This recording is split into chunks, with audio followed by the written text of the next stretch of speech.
ನನ್ನ ಸಾಮ್ರಾಜ್ಯದಲ್ಲಿ ಗುಂಡಾಗಿರಿ ಮಾಡುವ ನಿನ್ನ ಗಂಡು ದೇಹ ಹೊಡೆಯಬೇಕಾದರೆ ನಾನು ನಿನ್ನ ಚರಿತ್ರೆಯನ್ನು ಚೆನ್ನಾಗಿ ಸ್ಟಡಿ ಮಾಡಲೇಬೇಕು.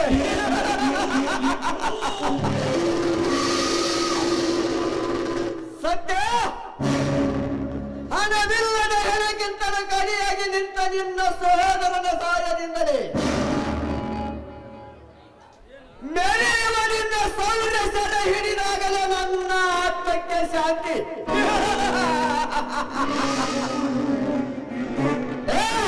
ಗುಣವಂತ, ನೀನು ಎಷ್ಟು ನಿನ್ನ ತಮ್ಮನನ್ನು ಬೆಟ್ಟದತ್ರ ಬೆಳೆಸಿದರು ಅದನ್ನ ಅಲ್ಲಾಡಿಸುವ ಶಕ್ತಿ ಈ ಟೈಗರ್ನ ಚಾಣಕ ಸಪ್ತನದಲ್ಲಿದೆ ಎಂಬುದನ್ನು ಮಾತ್ರ ನೀನು ಮರೆಯಬೇಡ.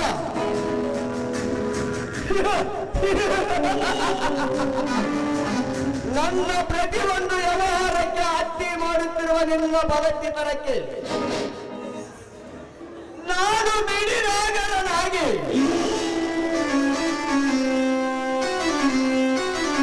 ಎಳೆಹೆತ್ತಿ ನಿನ್ನ ಸತಿ ನಿರ್ಮಲಿಯನ್ನೇ ನನ್ನ ಕೋಮಲಂಗಿಯನ್ನಾಗ ಮಾಡಿಕೊಂಡು ನಿನ್ನ ವಂಶವನ್ನು ನಿರ್ವಂಶ ಮಾಡಿ ನಾನು ಈ ದೊರೆ ಎನಿಸಿಕೊಳ್ಳದಿದ್ದರೆ ನನ್ನ ಹೆಸರು ಎಂದೆಲ್ಲ ಮತ್ತೆ ಗೌಡನೇ ಅಲ್ಲ. ತಿಪ್ಪ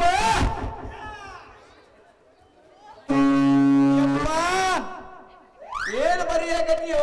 ಅಲ್ಲ ರೀ, ಈ ವಾರ ಸಕ್ರಿ ಲೋಡಿ ಏಟೇಟ್ ಹೋಗೈತಿ ಅಂತ ಬರೆಯಕತ್ತಿದ್ದೆ. ನನಗೆ ಏಟು ಬರ್ತೈತಿ, ನಿಮಗೆ ಏಟು ಹೋಗ್ತೈತಿ ಅಂತ ಬರೆಯಕತ್ತಿದ್ರಿ. ಲೆಕ್ಕ ಬರೆಯಕತ್ತಿದ್ದಿ ಲೆಕ್ಕನ. ಲೇ ತಿಪ್ಪ, ಯಪ್ಪ ಅದೆಲ್ಲ ಇರಲಿ ಬಿಡು. ಹಾ ಮೀನಾಕ್ಷಿ ಮೇಲಮ್ಮನ ಕೆಲಸ ಏನಾಯ್ತು? ಅವಾಗ ಇವತ್ತು ರೌಡಿಗಳ ಜ್ಯೋತಿನ ಕರಿಯನ್ನ ಕಳ್ಸೇನ್ರಿ ಗೌಡ್ರೆ. ನೋಡ್ರಿ ಅಲ್ಲಿ ಗೌಡ್ರೆ ಗೌಡ್ರೆ. ಯಾಕಡೆ ಕರಿಯ ಏನಾಯ್ತು? ಗೊತ್ತಾಯ್ತು ಗೌಡ್ರೆ, ಗೊತ್ತಾಯ್ತು. ಅಂದರೆ ಆ ಕೆಲಸಕ್ಕೆ ಯಾರಾದರೂ ಅಡ್ಡಿಯಾದರೆ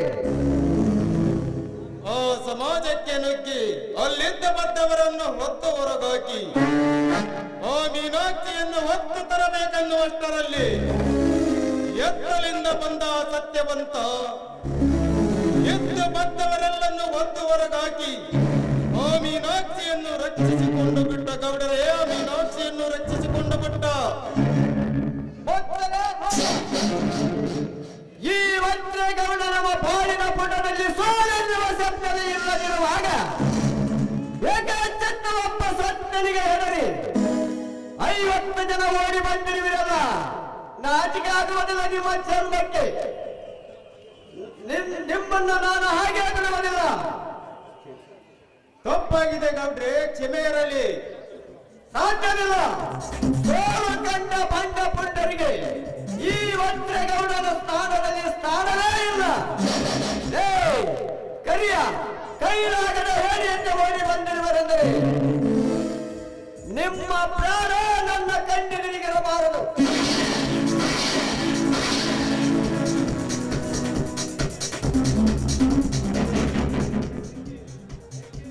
ಬೆಂಕಿ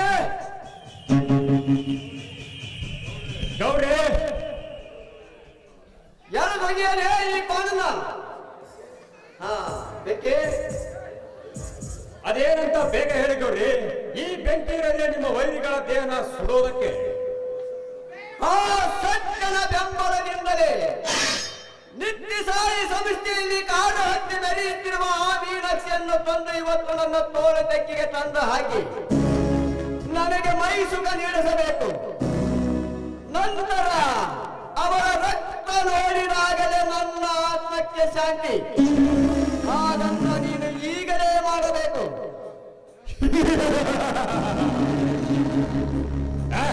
ಅದ್ಯಾವ ನನಗೆ ದೊಡ್ಡ ಮಾತು ಹೇಳ್ತಿದ್ದಾನೆ. ರಾಮನ ಬಂಟ ಹನುಮಂತ ಸೀತೆಗಾಗಿ ಸೇತುವೆ ಕಟ್ಟಿ ಲಂಕೆಗೆ ಹಾರಿದಂತೆ ನಾನಾ ಮೀನಾಕ್ಷಿಗೆ ಈ ನಿಮ್ಮ ಬಂಟ ಇಲ್ಲಿಂದಲೇ ಸಂಸ್ಥೆಗೆ ಹಾರಿ ಅವರನ್ನು ಹಿಡಿದು ತಂದು ಒಪ್ಪಿಸ್ತೀನಿ. ನನ್ನ ಸೂಳೆಯ ತಂಗಿಯಾಗಿ ನನ್ನ ಕಾಲಡಿಯಲ್ಲಿ ಬಿದ್ದು ಸಾಯಬೇಕಾದ ಅಕ್ಕನ ಮಗಳೆಂದು ಮಗಳಿಗೆ ಹೇಳಿ ನನ್ನ ಕಾವೇರಿಯ ತಲೆ ಕೆಡಿಸಿ ಹಾವನ್ನು ಸಹ ನನ್ನ ಸೇಡಿನ ಸಾಗರದಲ್ಲಿ ಧುಮುಕಿಸಿದ್ದಾರೆ. ಅಂದಾಗ ನಾನು ಅವರ ಶೀಲದ ಜೊತೆ ಆಟ ಆಡಿ ಅವರ ರಕ್ತದ ರುಚಿ ನೋಡಬೇಕಾಗಿದೆ. ಅದು ಈಗಲೇ ಸಾಧ್ಯನಾ? ಅಸಾಧ್ಯವೆಂಬ ಶಬ್ದವೇ ಗೊತ್ತಿಲ್ಲ ಈ ಬೆಂಕಿಯ ಬಾಳಪಟದಲ್ಲಿ. ಪುಡಿಯೆಂದು ನಾ ಹಠ ಯೋಗಿಯಾಗಿ ತಪಗೈದರೆ ಆಕಾಶದ ಅಂಚಿನಲ್ಲಿ ಅವಳು ಅಡಗಿದ್ದರೂ ಸರಿ, ಗಿಡಗನಾಗಿ ನಾನು ಅವಳನ್ನು ಹೊತ್ತುತ್ತಂತೇನೆ. ಆತಾಳ ಪಾತಾಳ ರಸಾತಳದಲ್ಲಿ ಅವಿದುಕೊಂಡಿದ್ದರು.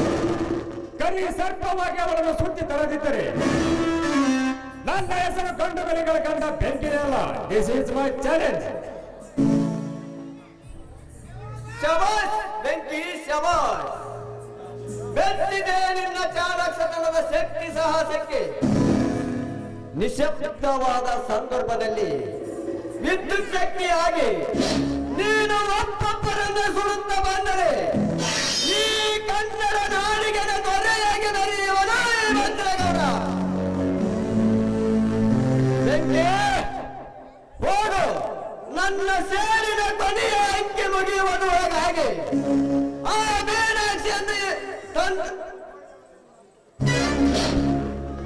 ಮೀನಾಕ್ಷಿಯನ್ನು ನಾನು ನೋಡಿದಾಗಲೇ ನನ್ನ ಆತ್ಮಕ್ಕೆ ಶಾಂತಿ.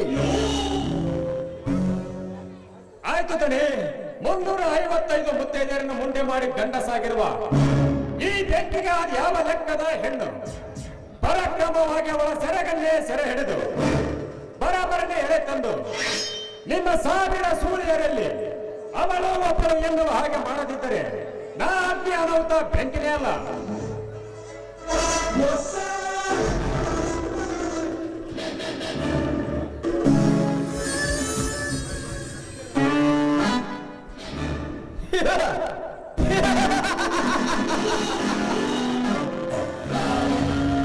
ಈಗಲೇ ಹೊತ್ತಿ ಉರಿನಿಂದಲೇ ಅವರ ಸೀರಕ್ಕೆ ಬೆಂಕಿ.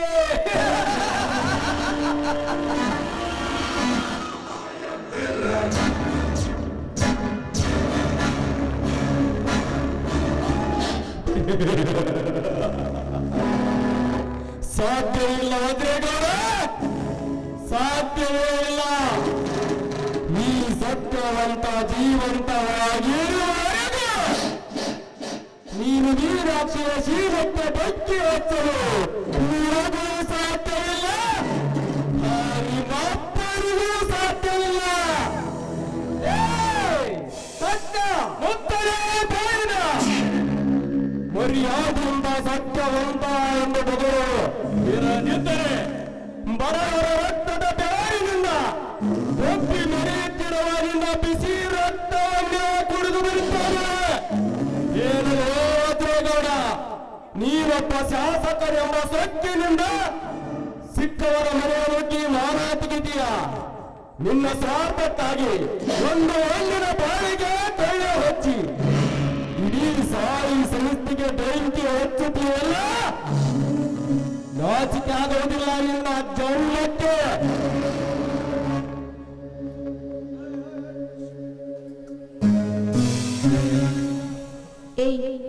ಯಾರ ಮನೆ ನಿಂತು ಮಾತನಾಡ್ತಾ ಇದ್ದೀನಿ ಅಂತ ಚೆನ್ನಾಗಿ ಯೋಚಿಸಿ ಮಾತನಾಡು. ನನಗೆ ಚೆನ್ನಾಗಿ ಗೊತ್ತಿದೆ, ಇವನೊಬ್ಬ ಬಡವರ ರಕ್ತ ಚೀಪುವಂತ ಅಪ್ಪ ಅಂತ. ಇವನ ರಕ್ತ ಹಂಚಿಕೊಂಡು ಬಂದಿಯಲ್ಲ, ನೀನು ಕೂಡ ಒಂದು ಹೆಣ್ಣು ರಾಕ್ಷಸಿಯೂ ಹೌದು. ಅಣ್ಣ ಇದೇನ ಇವರು ಬಂದ ಮನೆ ನಿಂತು ಮಾತನಾಡ್ತಾ ಇದ್ರು, ನೀನು ಹಾಗೆ ನಿಂತಿದ್ಯಲ್ಲ. ಹಾರಿಸಿ ಹಾರಿನ ಗುಂಡನ್ನ ಇವರಿಗೆ. ನಿನ್ನ ಅಪ್ಪನಂತ ಗುಂಡಿಗೆ ಹೆದರಿ ಈಗೊಂದು ದೇಹ ಹೊಡೆದುಕೊಳ್ಳುವಂತ ಏಣಿಯಲ್ಲ ಈ ಸತ್ಯವಂತ. ನಿತ್ಯ ಅಂತ ಹರಾಂಕೋರರಿಗೆ ಸತ್ಯದ ಪಾಠ ಹೇಳಿಕೊಡುವ ವೀರ ಮತಕರ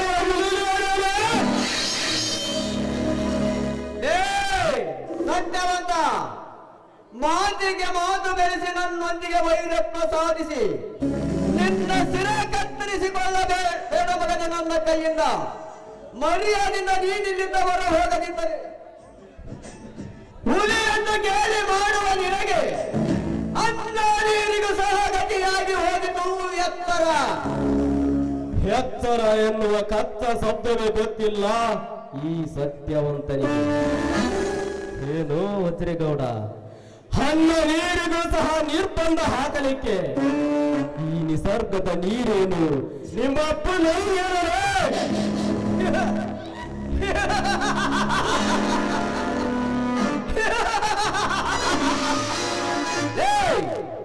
ಅಪ್ಪ ಎನ್ನುವ ರಾಜಕೀಯ ಕಸರತ್ತೆ ಗೊತ್ತಿಲ್ಲದ ನೀನೊಬ್ಬ ಬೇಕುಪ್ಪ.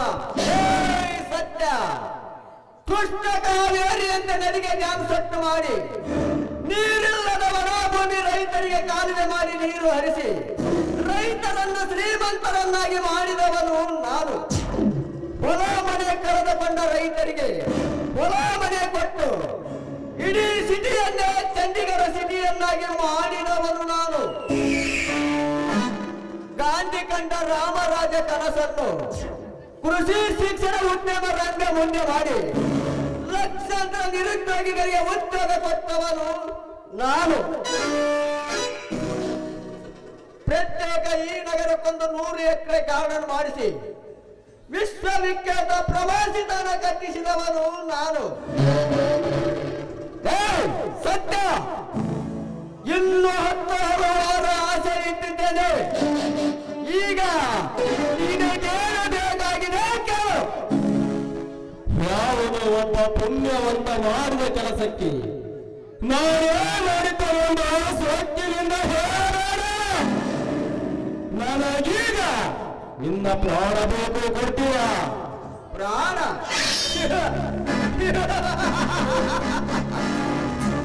ಅದರಲ್ಲೂ ನನ್ನ ಪ್ರಾಣ ಯಮಧರ್ಮರು ನಿನಗರ ನನ್ನ ಪ್ರಾಣಕ್ಕೆ ಪ್ರಾಣ ಕೊಡುತ್ತಿ ಎಂದು ಕೇಳುತ್ತಿರುವಿಯ?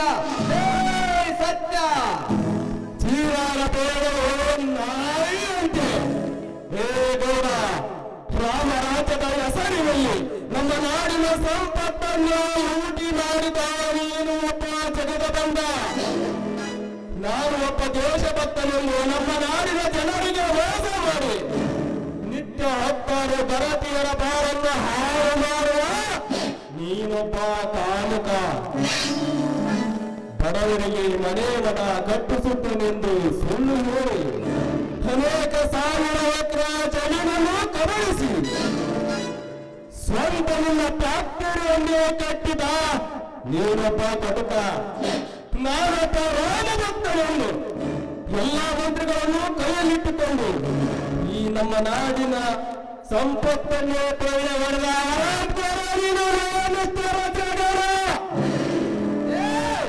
ಸತ್ಯ, ಸತ್ಯ. ನಿನ್ನಲ್ಲಿ ಆತ್ಮಸಾಕ್ಷಿಯನ್ನು ಬಿಟ್ಟರೆ ಇಡೀ ಸಮಾಜವನ್ನು ತುಂಬಿಸಿ ಹೇಳುವ ನಿನ್ನ ಲೆಕ್ಕಪತ್ರವನ್ನು ಇರದಿದ್ದರೆ ಮುಂದೊಂದು ದಿನ ನಾನೇ ನಿನ್ನ ಹಣ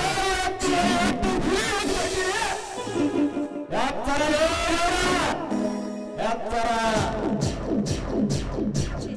ಇದೇನಲ್ಲ ನಮ್ಮನೆ ಬಂದು ನಮಗೆ ಈ ರೀತಿ ಮಾತಾಡ್ಬಿಟ್ಟಿದಾರಲ್ಲ, ಅವನ್ನ ಸುಮ್ಮನೆ ಬಿಡಬಾರ್ದಿತ್ತು ನೀನು.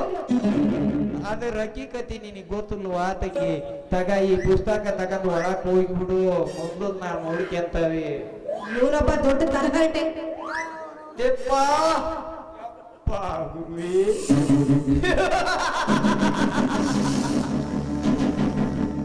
ಈಗ ಹುಟ್ಟಿ ಬೆಳೆಯುತ್ತಿರುವ ಈ ಜಾತಿ ಮರವೊಂದನ್ನು ಚೂಟಿ ಹಾಕಲಿಕ್ಕೆ ಒಂದು ಪ್ಲಾನ್. 26 ಪ್ಲಾನ್ ಅದ್ರ ಒಳಗೆ ಹೇಳ್ತೇನೆ ನಡ್ರಿ.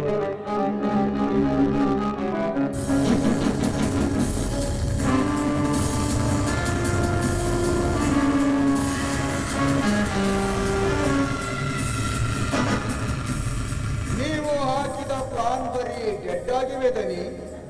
ಅಂದರೆ ಮೀನಾಕ್ಷಿಯ ತರಲಿಕ್ಕೆ ಹೋದ ಬೆಂಕಿ ಸತ್ಯನ ಗುಂಪಿನಿಂದ ಕಟ್ಟಿಸಿಕೊಂಡು ಸಾಯುತ್ತಿದ್ದಾನೆ ಎಂದು ಜನ ಮಾತನಾಡುತ್ತಿದ್ದಾರೆ. ವಿಕ್ರಮ್, ಏನು ಹೇಳ್ತಾ ಇದೀಯಾ? ನನ್ನ ಬೆಂಕಿ ಕಟ್ಟುವಷ್ಟು ಸೈನ್ಯ ಬಲವಿದೆಯಾ ಅವರದು? ಅಷ್ಟೇ ಅಲ್ಲ, ನಮ್ಮ ಫ್ಯಾಕ್ಟರಿಗೆ ಕೂಡ ಅವನ ಬೆಂಬಲಿಗರು ಬೋನಸ್ಸಿಗಾಗಿ ಸ್ಟ್ರೈಕ್ ಮಾಡುತ್ತಿದ್ದಾರಂತೆ. ಬೇಗ ನಡಿ, ಹಾಗಾದರೆ ಆ ಸೈನ್ಯಗಳ ಸಮೇತ ಸರ್ವನಾಶ ಮಾಡಿಬಿಡೋಣ. ಬರ್ರಿ ಬರ್ರಿ ಒಳಗೆ ಹೋಗೋಣ ಬರ್ರಿ.